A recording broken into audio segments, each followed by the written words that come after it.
다들 안녕하셨어요? 예. 저번 시간에 이제 혼의식에 대해서 어, 세 가지 혼의식에 대해서 말씀을 드렸던 것 같아요. 그 중에서 선천혼이라는 게 뭐고, 그 선천혼의 작용이 우리 몸 안에서 어떻게 이루어지는지 이런 부분에 대해서 말씀을 드렸던 것 같아요. 지금 이제 우리가 들여다보고 있는 대목이 팔해탈이라는 그런 과정이에요. 8종류의 해탈. 이것이 어찌 보면 이 현대 불교에서는 그 개념조차도 상실된 그런 수행 체계예요. 이 해탈도라는 거를 놓고서 거기에 8종류의 해탈도라는 것이 있다라는 것도 참 어찌 보면 생경스러운 그런 말씀이죠. 그래서 부처님께서는 그 다른 수행 체계에서는 이와 같은 표현들을 안 하셨어요.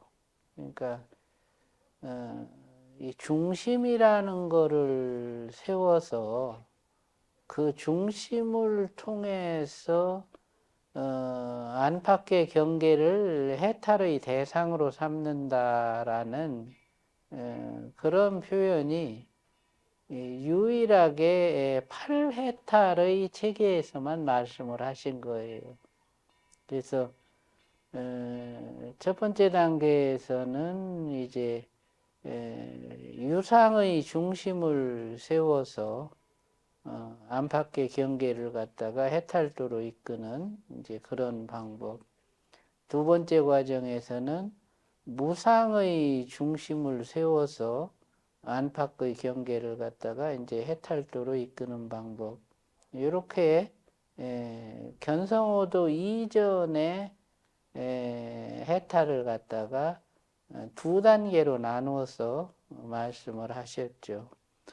선정 체계에서는 이제 초선정, 이선정, 삼선정 이렇게 나누어서 말씀을 하셨는데 해탈법에서는 그 초선정에서부터 삼선정까지의 과정을 두 단계로 나누어서 이렇게 말씀을 하셨던 거예요.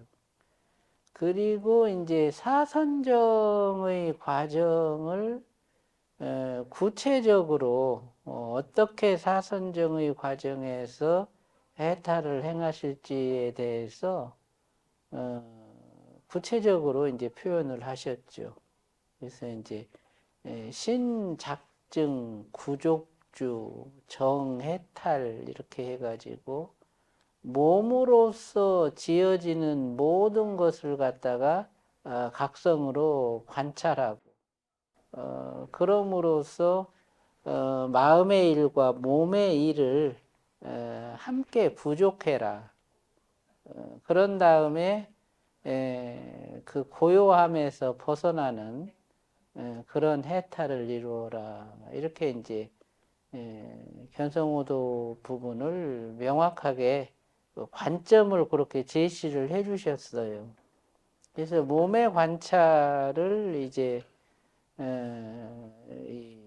지금 우리가 하고 있는 뇌척수로 운동을 활용한 몸의 관찰, 소위 이제 신념처 관이죠. 신념처 관이라는 걸 통해서 몸의 움직임을 갖다가 관찰하고, 그리고 그 움직임을 관찰하면서 무념 무심을 함께 관찰함으로써 마음의 근본을 갖추어라. 이렇게 이제 구족주라는 표현으로 그렇게 말씀을 하셨고요. 정해탈이라는 이제 그 관점을 제시해 주면서 소위 능연이라는 걸 통해서 본성을 이루는 이런 부분을 또 이제 강조하셨죠. 그래서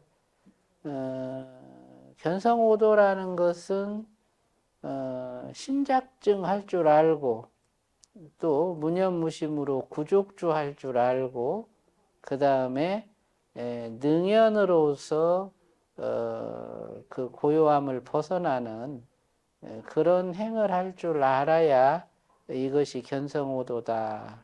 이렇게 명확하게 방향성을 갖다가 제시를 해 주신 것이에요. 그런 다음에 이제 견성오도 이후의 해탈법으로서 이제 공무변처 해탈에 대해서 말씀을 하셨고, 공무변처 해탈을 통해서 몸을 이루는 물질의 제도라는 것이 이제 결국에는 지수화풍 4대의 제도라고 할 수 있고요. 감정을 제도하는 것을 놓고서 혼성의 제도라는 것을 이제 말씀을 하시는 건데, 그 혼성이라는 것이 선천혼, 유전혼, 습득혼이라는 세 가지 혼성으로 이루어져 있어서 각각의 그 세 가지 혼성을 제도하는 방법을 이제 구체적으로 말씀을 하신 것이죠. 그래서 먼저 시간에는 이제 선천혼이라는 게 뭐냐, 그리고 선천혼의 제도라는 것을 이제 어떻게 하느냐, 이 부분에 대해서 말씀을 드렸고요. 선천혼이 우리 육체가 형성될 때는 이 육체의 이 그 구조나 생김새 이것들을 갖다가 이제 만들어내는 소위 매트릭스 세포라는 이제 그 기능을 한다. 그래서 유전 정보와 이제 선천혼이 내장하고 있는 선천 정보 두 가지가 합쳐져서 지금 우리 몸의 구조와 우리 몸의 생김새 이것이 이제 갖춰지게 됐다. 그리고 그 선천혼이 우리 몸 그 세포 안에서는 그 세포의 그 수명을 결정하고 세포의 생리 대사를 갖다가 이루게끔 하는 원인자가 된다. 이제 이렇게까지 말씀을 드렸어요.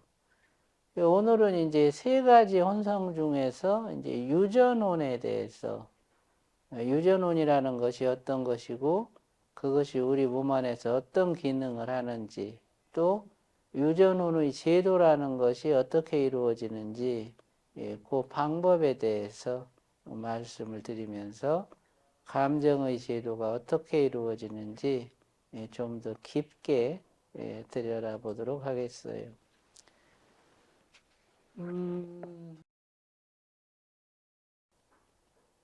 유전혼은 각각의 세포에 내장되어 있는 유전사에 저장되어 있다. 세포에 내장되어 있는 유전 정보를 총괄하는 것이 손해이다. 유전자도 고정된 것이 아니다. 환경에 따라서 바뀌는 것이다. 마음가짐에 따라서 습득인자의 성향이 달라진다. 영양의 섭취와 감정 교류를 통해 습득혼이 들어오면 유전 형질로 바꿔주는 기능을 유전혼이 담당한다. 유전 형질로 변화된 습득혼은 선천혼과 교류하면서 육체 안에 혼의 식계를 형성한다. 이처럼 삼혼이 서로 유기적으로 작용해서 수의식을 발현시킨다. 수의식이 곧 칠식이다. 오장의 주체의식과 시상의 주체의식, 세포의 혼의식은 삼혼의 작용으로 상호간에 교류한다. 그러면서 칠식을 발현시킨다. 육장의 혼의식과 편도체와 해마체가 연결되면 감정이 만들어진다. 휘노애락 우비고네가 칠식의 체계 안에서 만들어진다. 유전호는 이제 각각의 세포에 내장되어 있고, 특히 세포에 내장되어 있는 유전사에 저장되어 있다. 이렇게 이제 말씀을 드렸어요. 우리 몸의 그 세포에는 세포의 그 중심부, 그거를 갖다가 이제 세포핵이라고 그래요. 세포 핵에는 유전사라는 가느다란 실이 감겨져 있는데, 그 유전사라는 실을 감고 있는 실패가 있어요. 우리가 실은 실패에 이렇게 감겨 있잖아요. 그 실이 감겨 있는 실패를 이제 히스톤이라고 하는데, 히스톤이라는 단백질로 이루어진 이제 실패에 가느다란 유전사가 이제 감겨 있는데, 그 유전사의 길이가 2m예요. 그러니까 세포 하나당 유전사가 2m가 감겨 있어요. 우리 몸에는 세포가 약 60조 개 정도가 있다 그래요.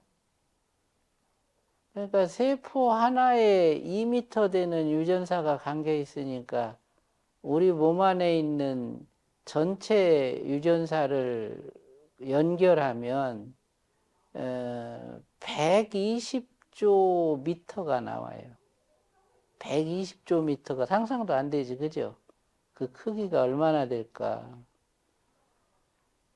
태양계 전체의 둘레가 240조 미터라 그래요. 그러니까 태양계 전체 둘레의 반, 그 정도 길이의 유전사가 우리 몸 안에 감겨져 있는 거죠. 그러니까 대단하죠. 그 많은 실들이 어떻게 그 작은 세포 안에 그렇게 감겨 있을까? 그 유전사에는 이제 유전 정보가 기록돼 있고요. 그리고 이제 유전사의 그 끄트머리, 양쪽 끄트머리에는 이제 텔로미아라는 그 축전지가 달려 있어요.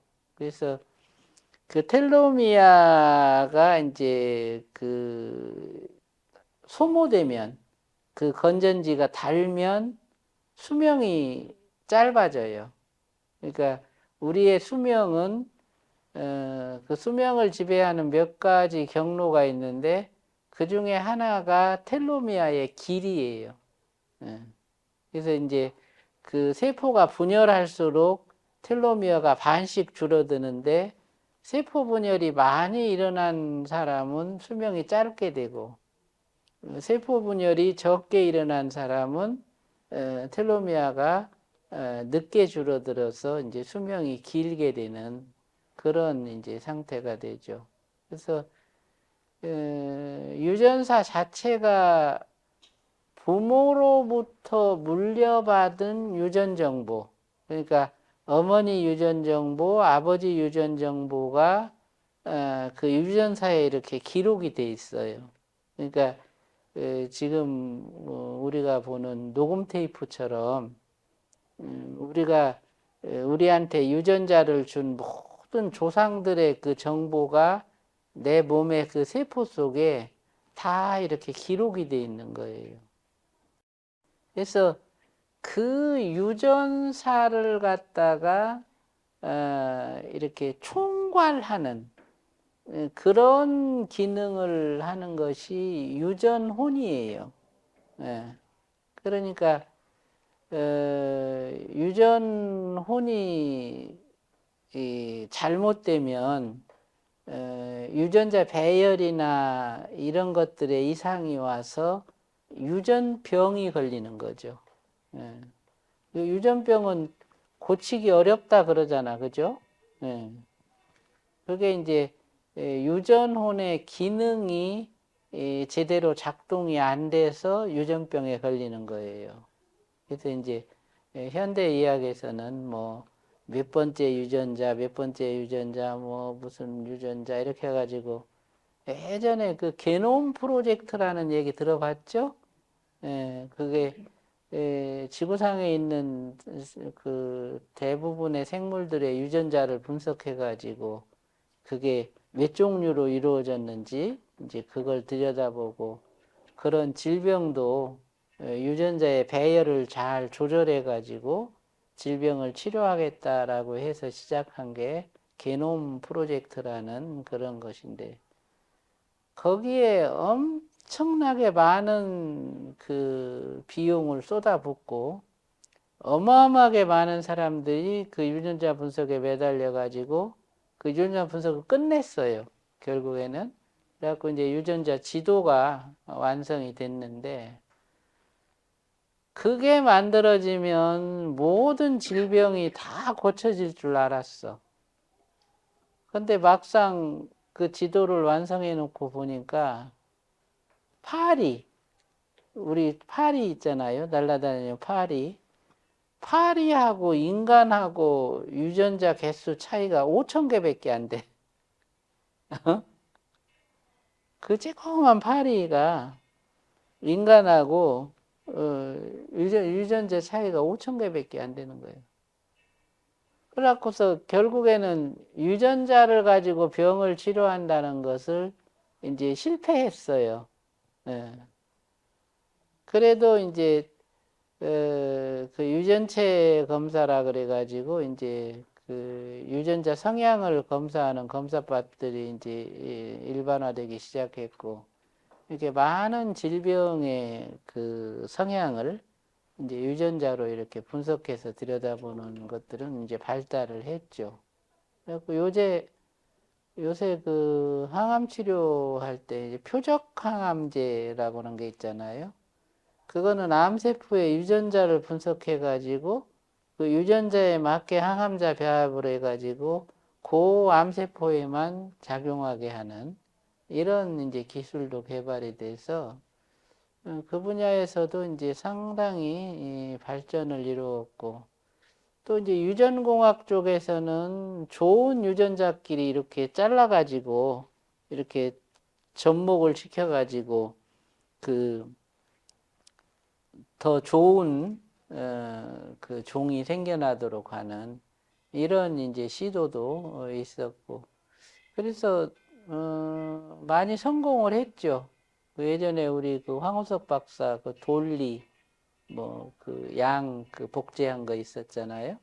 그런 것도 이제 유전자 결합을 통해서 만들어낸 그런 이제 새로운 이제 생물들인데 지금은 이 분야가 이제 많이 발전을 했어요. 근데 그러면서도 유전자라는 것의 근본이 어떻게 해서 만들어졌는지, 유전자 결합이라는 것이 어떻게 이루어져서 지금의 우리 몸이라는 이 거대한 세포 구조물이 생겨나게 됐는지 이 부분에 대해서는 아직도 현대 과학이 밝혀내질 못했어요.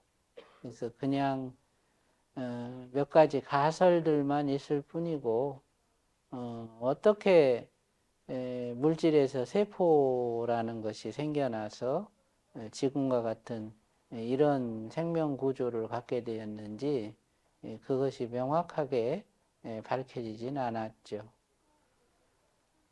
생명의 형성 과정에서 이 유전자의 형성을 주도했던 이제 인자가 유전혼이라는 거예요. 이 유전혼은 나중에 이제 소마티드라는 그 아주 극미생물로 바뀌면서 그 소마티드가 결국에는 생명 정보를 취합해 가지고 세포라는 그런 물질 구조물을 갖다가 만드는 그런 이제 역할을 하죠. 그래서 서양에서는 그거를 소마티드라 하고 동양에서는 그거를 갖다가 체백이라고 했어요. 체백. 옛날부터 이제 우리가 조상의 체백을 보신다 그러잖아요. 그 체백이라는 것이 조상의 몸에 있던 그 소마티드, 그러니까 세포의 유전 형질을 갖다가 매개하고 지배하는 그런 작은 미생물들이에요. 그것들이 조상에서 자손으로 전해지고 하면서 자손의 그 세포 안에서 조상과 같은 이제 유전적 형질이 나타나는 거죠. 그것이 이제 유전원의 기능이라고 할 수 있고, 그 유전호는 우리가 음식을 먹든지 아니면 다른 사람과 이렇게 접촉을 하든지 할 때 습드콘이라는 혼성이 우리 몸 안으로 들어와요. 음식을 먹어도 습드콘이 들어오고 서로가 이렇게 좋아하고 사랑하고 이렇게 할 때도 그 습드콘이 들어오는데, 그렇게 들어온 습드콘을 기존의 영혼이 갖고 있던 그 선천혼과 서로 이렇게 합쳐지도록 하는 매개자 역할을 유전혼이 해요. 그래서 유전혼이 그 기능을 제대로 할 것 같으면 우리 몸에 병이 안 걸리고, 유전혼이 그 기능을 제대로 못하면 외부에서 들어오는 습드콘이 병균으로 작용해서 우리 몸 안에 이제 질병이 생기는 그런 원인이 되죠. 그래서 이제 대부분 이런 어떤 미생물들은 그 이 두 개의 그 유전자의 고리를 갖고 있는데, 요 두 개의 유전자 고리가 하나는 긍정적 고리고 하나는 부정적 고리예요. 우리 몸의 세포도 똑같이 긍정고리, 부정고리를 갖고 있어. 그래서 외부에서 들어오는 미생물의 긍정고리와 우리 몸의 세포가 갖고 있는 유전자 고리에서 긍정고리가 서로 만나면 이건 병이 안 돼요. 그런데 얘의 부정고리하고 우리 몸의 세포의 긍정고리가 만나도 병이 되고, 얘의 부정고리하고 우리 몸의 세포의 부정고리가 만나도 병이 되고, 그러니까 병이 될 확률이 더 많아요. 그래서 이제 대부분 바이러스에 감염되거나 세균에 감염되면 그 유전자 결합으로 인해 가지고 병이 되고 병이 되지 않기도 해서, 사람에 따라서 똑같이 코로나에 걸렸어도 이 사람은 괜찮고 이 사람은 죽고 이렇게 하는 것이 그 유전자 고리의 결합 때문에 그래요. 이렇게 그거를 유전원이 잘 조절을 해주면 바이러스 감염돼도 몸에 이상이 없는데, 그거를 유전원이 잘 조율을 못 해주면 질병이 되는 거죠. 그래서 이제 보통 외부에서 들어오는 그 바이러스나 세균의 유전자가 우리 몸 안에 있는 유전자와 서로 긍정적 관계로 만나는 그 하나의 조건이 기쁨이에요. 기쁨. 내가 기뻐. 내 마음 안에 기쁨 에너지가 이렇게 채워져 있어. 그러면 내 세포의 유전 구조는 긍정이 돼요. 그리고 외부에서 들어온 바이러스나 세균이 내 몸 안에 들어오면 지들도 기뻐지는 거야. 기뻐지면 얘가 이거에 대해서 긍정 신호를 나타내요. 오케이. 이렇게 되는 거야. 그러면 서로 긍정이 만나가지고 질병이 안 돼요. 그러니까 저 기독교에 보면은 뭐 감사하고 기뻐하라 이런 얘기 있잖아, 그죠? 그 기뻐한다는 게 이 질병을 이기는 데 있어서는 아주 중요한 일이에요. 특히 외부의 어떤 바이러스나 뭐 세균이나 이런 감염성 질병으로부터 우리가 우리를 지키는 길은 우리 스스로 안에 기쁨이 항상 이렇게 채워져 있도록 그 상태를 유지해 가는 거예요. 그 우리가 무념을 이렇게 보면서 기뻐하고 무심을 이렇게 보면서 기뻐하고 또 무념무심을 이렇게 능연하면서도 기뻐하고 또 무념무심 정멸상을 이렇게 보면서도 기뻐하고 그 기쁨이 주체가 돼서 무념무심 정멸상을 갖다가 관하는 것을 법념처관이라 그래요. 법념처관. 육념처관에서도 그것이 법념처관이고 사념처관에서도 그것이 법념처관이에요.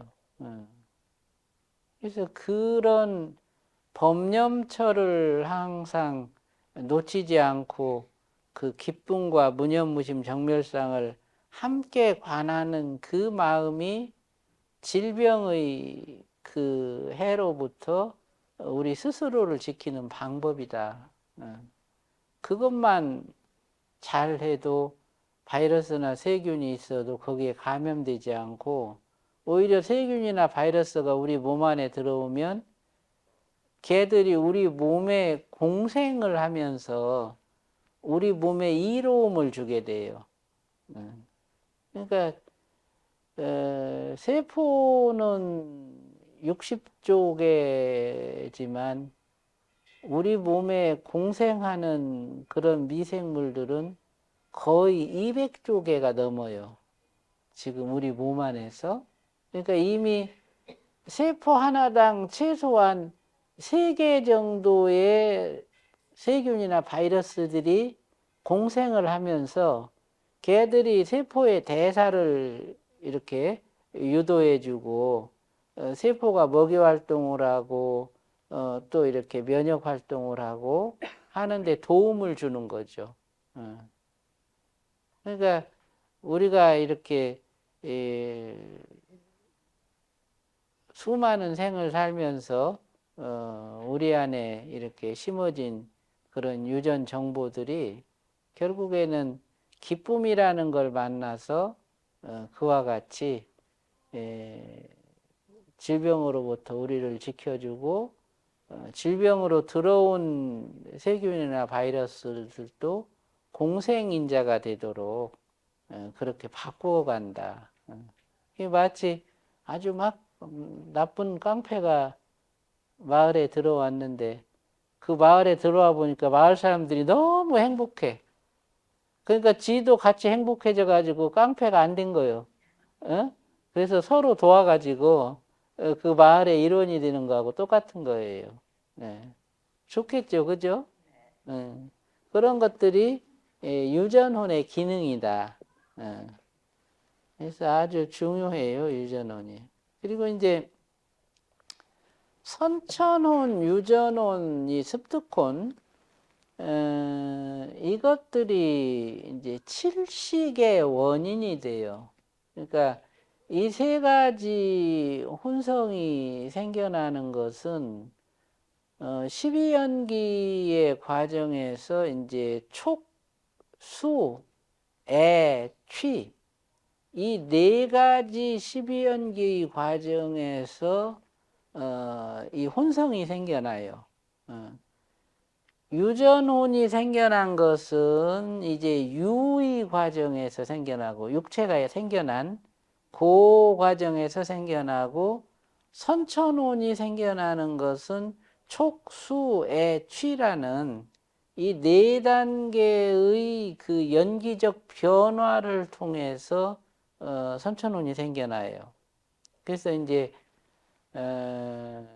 이 혼성을 제도하려고 하면 무촉할 줄 알아야 되고, 무수할 줄 알아야 되고, 무애할 줄 알아야 되고, 무취할 줄 알아야 된다. 그게 이제 이 촉수의 치를 통해서 선천혼이 생겨나고, 거기서 감정이 생겨나요. 우리 마음에서. 그러니까 무촉수의 치를 할 줄 알게 되면 혼성을 제도하면서 감정을 같이 제도하는 이런 이제 성과를 거둘 수가 있는 거죠.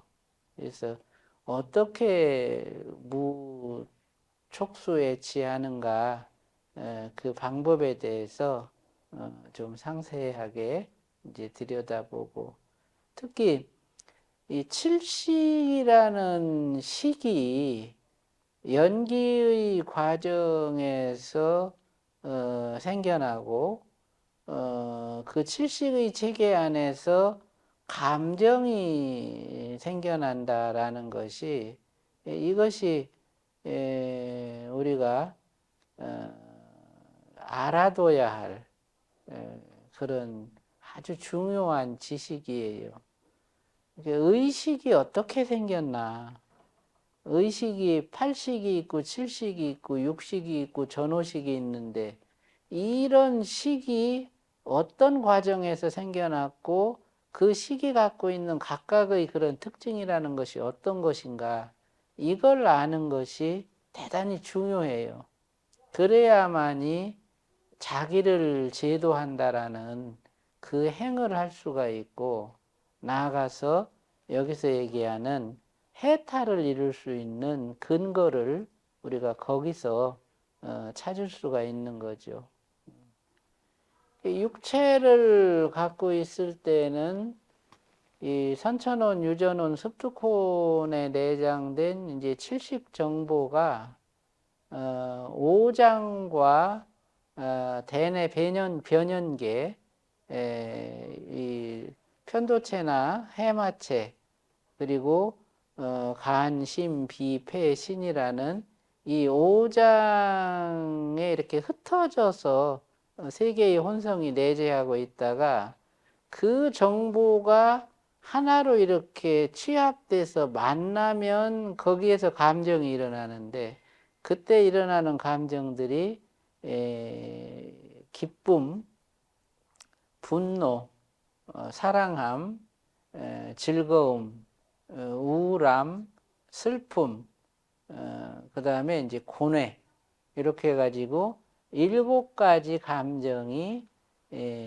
오장하고 대뇌 변연계에 내장됐던 정보가 하나로 이렇게 합쳐지면서 그 7가지 감정이 일어나게 되는 거죠. 그래서 그 7가지 감정을 제도하려고 하면 반드시 오장의 제도와 대뇌 변연계단의 제도라는 것이 같이 이루어져야 돼요. 그래서 이제 그 과정도 한번 상세하게 들여다보자. 이 과정은 좀 내용이 길어요. 그래서 저번 시간에 그 진도를 더 나가려고 하다가 내용이 길어서 중간에서 이제 끊고 한 달 쉬고 이제 지금 또 다시 이 내용을 갖다가 이제 들여다보게 되는 거예요.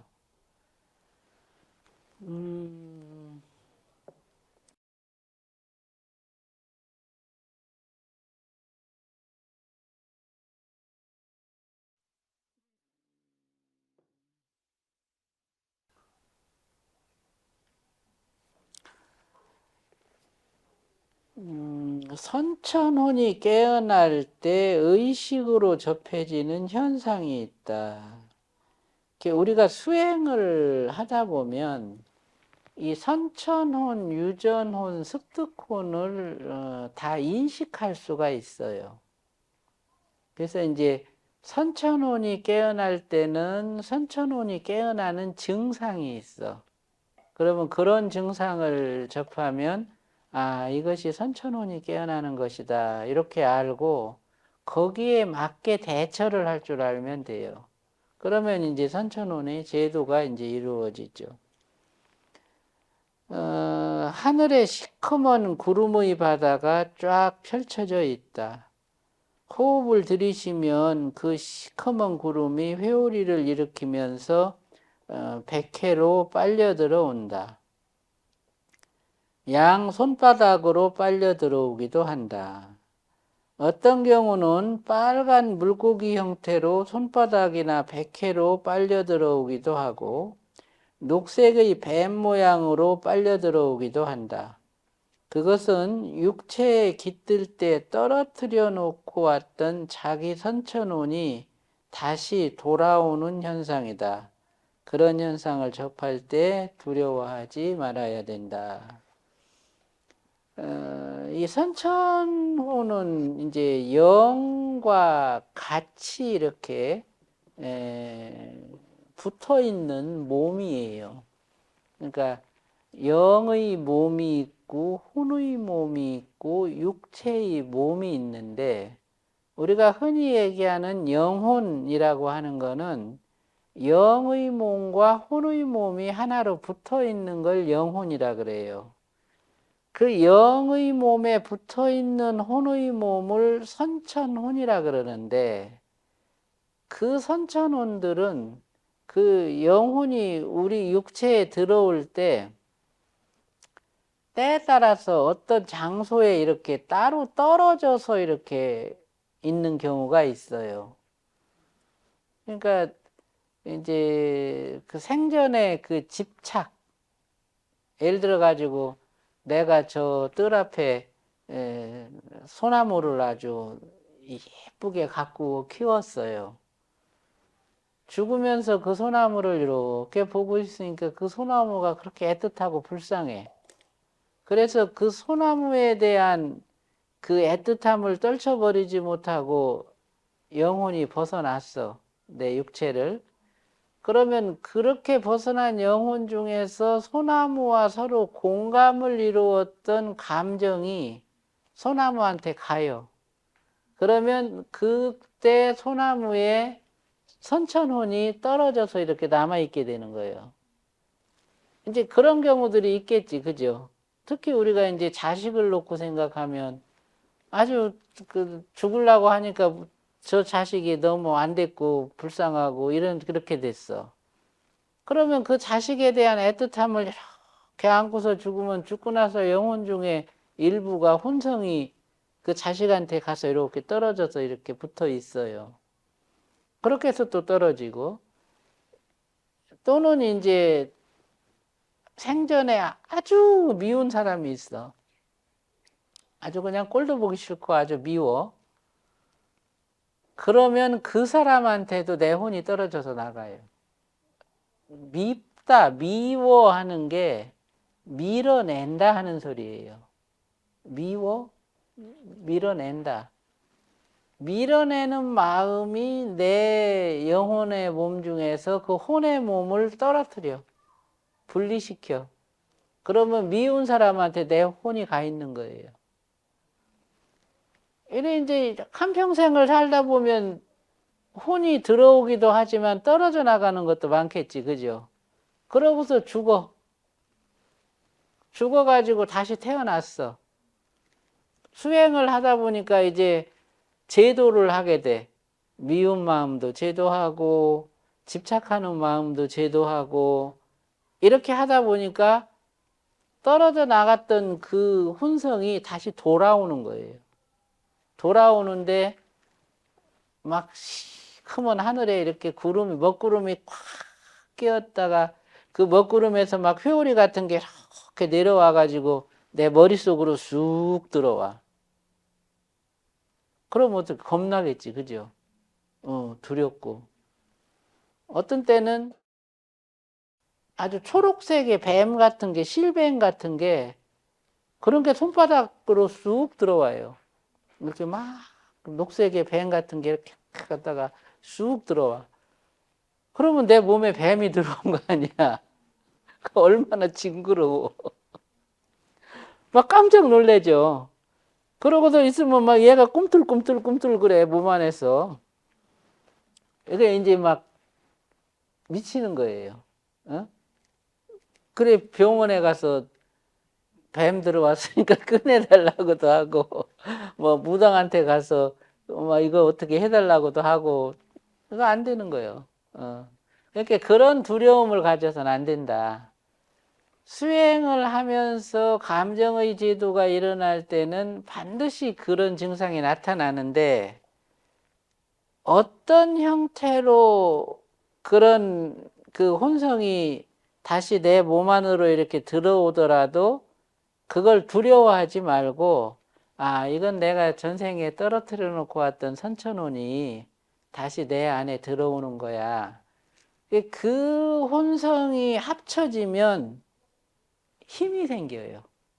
두려워하지 않으면 그 생에 내가 겪었던 일, 내가 배웠던 것, 또 그 생의 수행을 통해서 성취했던 것이 그 혼성이 들어오면서 같이 다 깨어나. 그러니까 그 두려움만 없으면 능력이 생기는 거예요. 그러니까 그게 아주 좋은 일인데 그게 뭔지를 모르니까 그걸 두려워해가지고 결국에는 오히려 공부가 뒤로 물러서게 되는 그런 일이 생기는 거죠. 그게 뭐 이제 이렇게 해서 아 그게 그거구나 하고 알면 아이고 어째 나한테도 언제 그게 올까 하고서 이제 기다리면 그 좋은 거지. 그렇잖아. 예. 그 여러분들 중에 그런 걸 겪어본 분들이 있어요. 예. 그래가지고 뭐 빨간 물고기가 들어오기도 하고 뭐 아주 그거는 재밌어요. 그 꿈꾸는 것 같아. 그 장면들이 아주 판타스틱하고 어, 두려워하지만 않으면 된다. 어.